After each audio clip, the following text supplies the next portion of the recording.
kita semua manusia. Yes. Ustadz juga manusia. Yes. Apakah kalau Ustadz itu mati pasti masuk surga? Tidak ada jaminan, Dok. Nggak ada jaminan ya? Nggak ada jaminan. Tapi kita mesti yakini, kalau kita beriman, Islam pasti masuk surga. Sebanyak apapun kesalahannya, tapi dia Islam, masuk surga. Nggak setuju saya Pak Ustadz. Kenapa? Enak aja Pak Ustadz. Asyhadu. Kita Islam harus meyakini, Dok. Sebanyak apapun dosanya, kalau dia Islam, pasti masuk surga. Tapi sebanyak apapun kebaikannya, kalau dia tidak Islam, pasti neraka. Itu yang harus kita yakini. Maksudnya apa? Maksudnya adalah password masuk surga bagi orang Islam ya asyhadu alla ilaha illallah wa asyhadu anna Muhammadar Rasulullah. Cuma pasti masuk surga, ya transit dulu di neraka, dibersihin dulu. Oh. Karena surga tempat yang suci, tidak mungkin yang masih ada dosanya masuk. Dibersihin, di laundry dulu di neraka, dry clean. Oke. Kalau udah bersih, baru satu harinya di sana, satu detiknya sama dengan 70.000 tahun. Jadi jangan pernah berbayangkan ya udah. Tetap masuk neraka dulu. Habis Masuk neraka dulu, nggak mungkin bisa masuk kalau nggak dibersihin dulu. Oke. Kalau orang tidak Islam, banyak kebaikannya, tiba-tiba masuk Islam, langsung dihitung semua yang kemarin itu.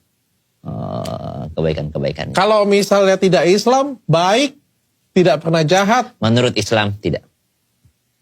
Terus tempatnya di mana Pak Ustadz? Tempatnya di neraka. Karena kalau dia sampai kepadanya informasi. Berarti jauh lebih penting agamanya dibanding perbuatan baiknya. Betul. Imannya itu jauh lebih penting. Imannya. Bukan karena iman, karena Islam aja. Udah Islam aja, Dok. Udah Islam aja. Belum tentu diterima amalnya. Niatnya karena apa? Innamal amalu binniat. Segala amal pun dihitung niatnya untuk apa? Oh ternyata saya sholat karena pengen dilihat orang. Oh ternyata saya berbagi biar saya dilihat orang. Tetap aja iman itu. Karena iman di hati kan. Bagaimana kalau misalnya kita, aku sih nggak begitu setuju ya. Mungkin sesi terakhir kita agak sedikit bertukar pendapat ya Pak Ustadz ya. Aku nggak begitu setuju karena ya kebetulan Pak Ustadz lahirnya di Indonesia Pak Ustadz. Betul.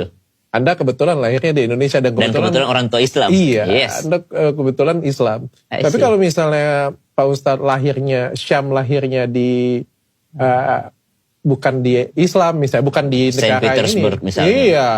Dan tapi Anda berbuat baik, bahkan lebih baik daripada hari ini.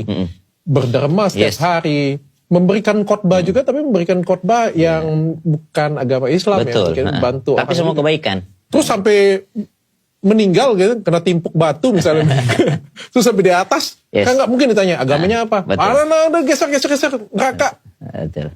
Nah, dalam Al-Quran itu makanya ada ulama yang menafsirkan sebuah ayat, walladzina amanu walladzina hadu wan nasara was-sabiina man amana billahi wal yawmil akhir. Seperti dia diambil dari as-sabiin. As-sabiin itu orang yang tidak sampai informasi Islam kepadanya. Tidak sampai informasi bahwa tiada Tuhan selain Allah. Tapi dia meyakini, ini mah dunia ini ada yang ngatur, nggak mungkin gak ada yang ngatur nih. Ini mah setelah kita mati pasti ada balasannya. Kenapa saya berbuat baik? Karena pasti ada yang bakal ngebalas saya. Cuma nggak tahu siapa nih. Kebetulan nggak nyampe ke sana informasinya. Nah ini selamat. As-sabiin. Kata Al-Quran, innalladzina amanu, orang yang beriman. Walladzina hadu, Yahudi. Wan nasara, Nasrani. Was-sabiin. Mereka orang-orang yang tidak nyampe informasi kepadanya. Filosof-filosof terdahulu kan nyari-nyari Tuhan tuh. Man amana billahi wal yawmil akhir. Tapi mereka beriman. Ada yang menguasai dunia ini. Ada yang menciptakan saya. Ada yang menciptakan. Gak mungkin gak ada sang pencipta. Mesti ada. Cuma dia gak kenal. Karena gak nyampe Quran kepadanya. Gak nyampe mungkin info kepadanya. Gak nyampe khutbah kepadanya.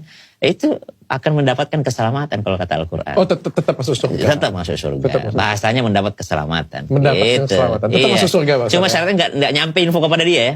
Iya. Gak nyampe info. Tapi kalau udah nyampe info, dia udah tahu. Kayaknya paling masuk akal memang Islam ini. Tapi dia nolak masuk Islam. Ah ini. Dia ngafir diri, dia nutup diri.